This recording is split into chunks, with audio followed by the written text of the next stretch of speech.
Good morning. Online class में आप सभी का स्वागत है। कक्षा 11 वाणिज्य वर्ग के अंदर अब तक अपन ने जो सहायक पहिया देखी, उस सहायक पहियों के अंदर अपन ने रोकड़ पहिया देखी।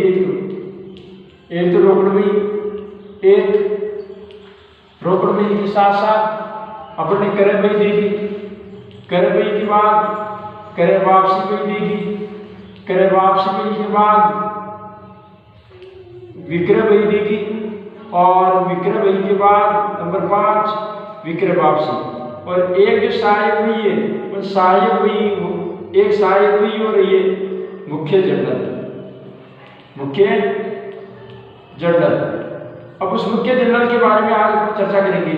ये तो सहायक पहिया है, पर सहायक पहियों के अंदर अच्छा सहायक पहिया और भी होती है आपकी प्राप्य बिल वही, आपकी देय बिल वही। तो इस प्रकार से इनका भी लेखा जो है सहायक पहियों के अंदर ही होता है। अब मुख्य जर्नल के बारे में अपन लेखा करेंगे। पहली बात, मुख्य जर्नल के अंदर लेखा किन किन लेन देन हुआ होगा।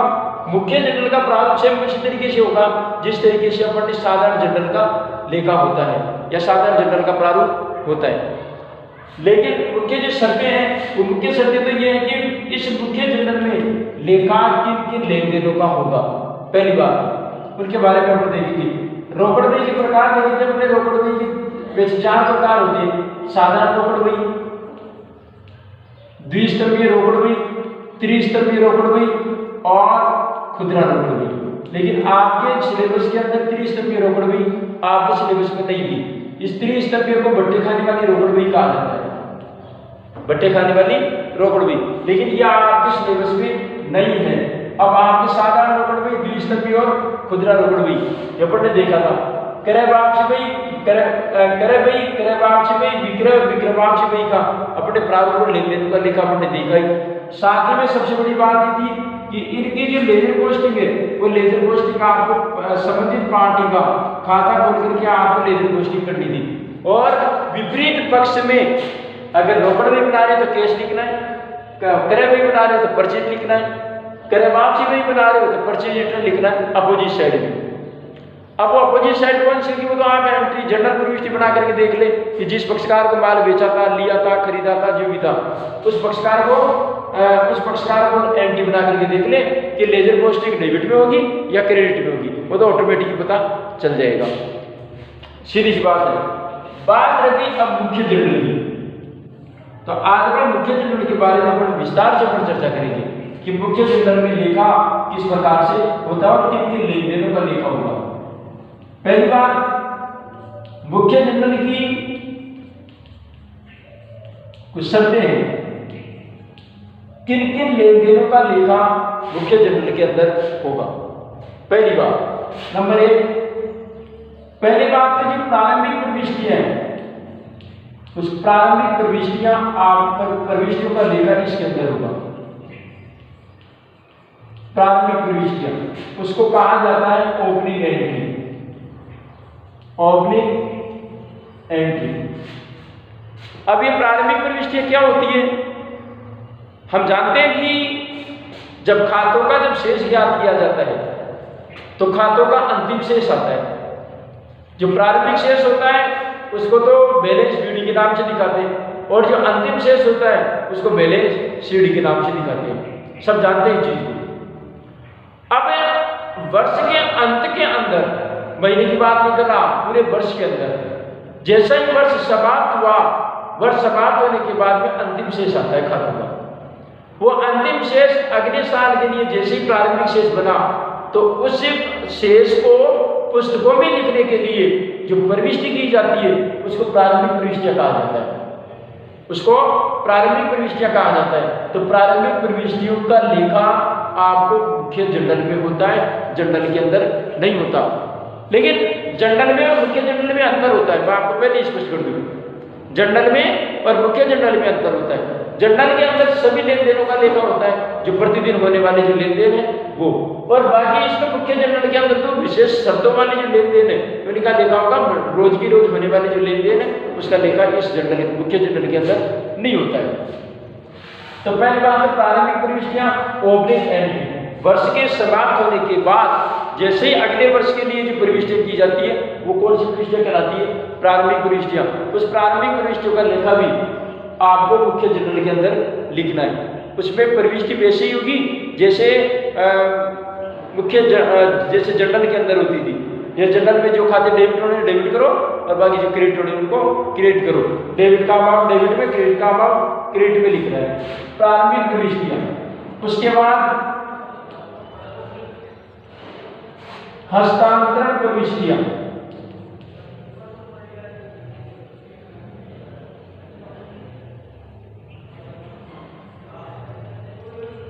हस्तांतरण प्रविष्टियां, ट्रांसफर एंट्री। ट्रांसफर एंट्री, हस्तांतरण प्रविष्टियां। हस्तांतरण प्रविष्टियां एक खाते का शेष दूसरे खाते में हस्तांतरित किया जाता है। जैसे कभी कभार क्या होता है, एक खाते का शेष दूसरे खाते में डाल दीजिए। जैसे एक बैंक का बैलेंस किसी पार्टी को भुगतान करना था, फोन बैंकिंग से, पेटीएम से आपने डायरेक्ट उसके बैंक अकाउंट में ट्रांसफर कर दिया। ये क्या है? खातों का खातों से हस्तांतरण। एक देनदार से पैसा लेना था, एक देनदार को पैसा देना था, वो देनदार डायरेक्ट किसी लेनदार को भुगतान कर दिया प्रत्यक्ष रूप से, तो क्या हो गया? अपनी तरफ से भुगतान तो हो गया। तो वो हस्तांतरण प्रविष्टियों के अंदर लेखा, हस्तांतरण प्रविष्टियों का लेखा मुख्य जर्नल के अंदर किया जाता है। अशुद्धि सुधार की प्रविष्टियां। अशुद्धि सुधार की प्रविष्टियां। देखिए, गलती होना एक स्वाभाविक बात है, सीधी बात है। खातों के अंदर गलतियां हो सकती है, पर गलती इंसान से ही होती है, जानवर से तो क्या गलती होगी। लेकिन उस गलतियां हो गई तो उसका कहीं ना कहीं सुधार तो होता ही है। भाई कोई समस्या पैदा हुई है तो समाधान भी है, सीधी सी बात है। तो उस अशुद्धियों का सुधार जब किया जाता है खातों के अंदर, तो इसके लिए तो आप उसको काटा पीट के पढ़ नहीं सकते, सीधी सी बात है। जैसे मान लीजिए मैंने 4 रुपये से लिखना था और मैंने 4 रुपये से लिखे गए 456 लिख दिया। अब ये जो मैंने कम लिखा उसका क्या सॉल्यूशन हो? मैं उसको काट नहीं सकता, क्योंकि काटने पर खातों की विश्वसनीयता खत्म हो जाती है। उस खातों पर कोई विश्वास नहीं करता, क्योंकि काटा पीटी पर कौन विश्वास करेगा? लोग सोचेगा बेईमानी से किया हुआ है, हिसाब को काटा हुआ है, पेज फाड़ा हुआ है। तो ये पेज फाड़ना, काटना, चिपकाना, ये क्या है? ये वाइडर लगा देना, ये खातों पर विश्वसनीयता खत्म हो जाती है, विश्वास खत्म हो जाता है। तो इससे ज्यादा बेहतर ये होगा कि जो अंतर की जो राशि आ रही है उस अंतर की राशि का सुधार कर दो और सुधार करके प्रविष्टियां कर दो। जैसे ही प्रविष्टि होगी तो खाता बही में खत्म नहीं होगी, खाता बही में खत्म नहीं होगी तो तलपट में जाएगा, तलपट में जाएगा अंतिम खाते में जाएगा, तो अंतिम खाते में जाते सुधार हो जाएगा। दिक्कत क्या है? सीधी सी बात है। तो अशुद्धियों का सुधार की प्रविष्टियां। उसके बाद संपत्तियों का उधार करें का लेखा मुख्य जर्नल में होगा। क्यों नकद का? क्यों नहीं भाई? क्योंकि नकद के लेन देन का लेखा आपने रोकड़ में कर ली। उधार में यदि कोई संपत्ति खरीदी है तो उसका लेखा उधार करेगा भी और उधार विक्रेता भी। उधार करें और उधार विक्रय का लेखा आपको किस में करना है? आपको मुख्य जर्नल के अंदर करना है। चाहे संपत्तियों का उधार किया हो, चाहे संपत्तियों का उधार विक्रय किया हो, आपको उसका लेखा क्या करना है? मुख्य जर्नल में करना है। तीसरी बात। उसके बाद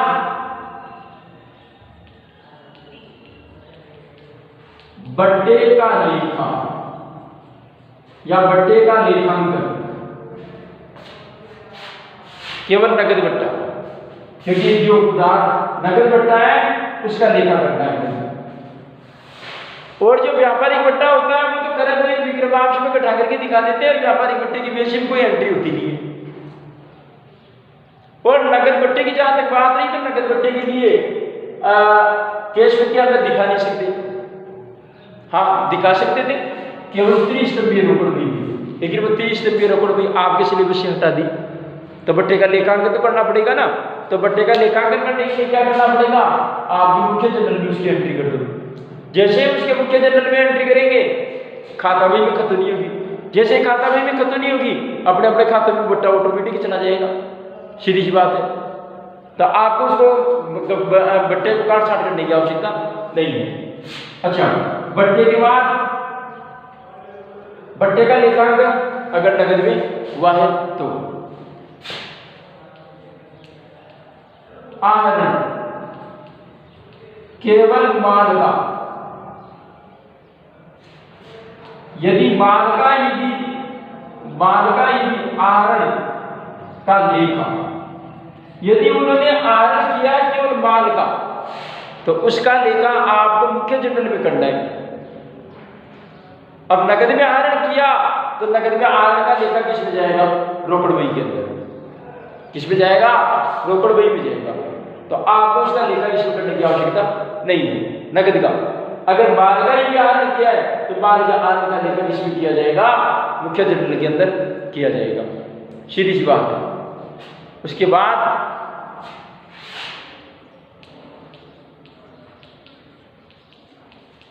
डूबते ऋण का लेखा, डूबते ऋण का लेखा। यदि किसी देनदार से या किसी लेनदार से अगर कोई पैसा डूब जाता है या किसी कारणवश, क्योंकि डूबते ऋण का मामला ज्यादातर देनदारों पर होता है, ज्यादातर देनदारों पर, तो देनदारों से अगर पैसा मांगते वक्त अगर वो भेड़ हो जाता है, पैसा डूब जाता है, तो उसका लेखा आपको मुख्य जनरल के अंदर करना है। अब और भी मूल्यह्रास का लेखा, मूल्यह्रास का लेखा उसका भी आपको किस में करना है, मुख्य जनरल में। हाँ एक बात ध्यान देना, अगर संपत्ति को क्रय विक्रय के दौरान अगर लाभ अथवा हानि होती है, क्रय विक्रय के दौरान अगर लाभ अथवा हानि होती है तो उसका लेखा भी आपको इसी में करना है, मुख्य जनरल भी करना है। अब ऐसे लेन देन का लेखा करने के लिए नियम कायदे ये सब बातें पहले की तरह चलेगी, चाहे वो व्यक्तिगत खाता हो, चाहे वस्तुगत खाता हो, चाहे नाममात्र प्रकृति का खाता हो, XYZ, चाहे पूंजी का मामला हो। तो अच्छा, पूंजी पर ब्याज उसका भी लेखा इसी में होगा, पूंजी पर ब्याज। हालांकि पूंजी पर ब्याज का लेखा पर जनरल में करते थे करने को तो, लेकिन वास्तव में देखा जाए तो पूंजी पर ब्याज प्रतिदिन का मामला नहीं है, वो साल भर में एक ही बार। और जब पूंजीगत प्रकृति की सीधी बात है, जो लेन देन साल में एक ही बार होते हैं, तो ऐसे पूंजीगत लेन देन का लेखा आपको इसी जनरल प्रॉपर में करना है। पूंजीगत लेन देन का लेखा आपको इसी जनरल प्रॉपर में कर देना है, सीधी बात है। तो ऐसे कोई, और साथ में ऐसे कोई लेन देन जिनका साल में केवल एक ही बार लेन देन होता है, जैसे पूंजी पर ब्याज है, आहरण पर ब्याज है, मूल्यह्रास का लेखा है, तो ये संपत्तियां क्या वार्षिक आधार पर समायोजित होती है। तो वार्षिक आधार पर जो समायोजित होने वाली जो लेन देन है, उस लेन देन का लेखा आपको किसमें करना है, जनरल प्रॉपर में या मुख्य जनरल में करना है, सीधी बात है। अब इन लेन देन के नियम कायदे जो सारी बातें हैं, वो सारी बातें सेम वैसे ही होगी जैसे अपन पहले चलते आ रहे हैं। जैसे व्यक्तिगत खाते का नियम है तो साफ बात है, व्यक्तिगत खाते के नियम के हिसाब से लेखा होगा। वस्तुगत खाता है तो वस्तुगत खाते के नियम के हिसाब से लेखा होगा। नाममात्र प्रकृति का खाता है तो नाममात्र प्रकृति के खाते के हिसाब से लेखा होगा, सीधी सी बात है। आपको किसी प्रकार की इधर उधर झांकने की कोई आवश्यकता नहीं है। अब इसका प्रारूप की जहां तक बात है तो इसका प्रारूप से उसी तरीके से होगा जिस तरीके से जनरल का जो प्रारूप होता है वो उसका लेखा इसमें होगा। लेकिन एक बात ध्यान रखना, जनरल और मुख्य जनरल में अंतर है, ऐसे एक बार समझ लेना ये चीज हो। जनरल और मुख्य जनरल में अंतर होता है। अंतर मैंने बताया कि जनरल के अंदर प्रतिदिन के लेन देन होते हैं और मुख्य जनरल में इस प्रकार के लेन देनों का लेखा होता है। कल देखेंगे कि जनरल में, मुख्य जनरल में लेखा किस प्रकार से होता है। धन्यवाद।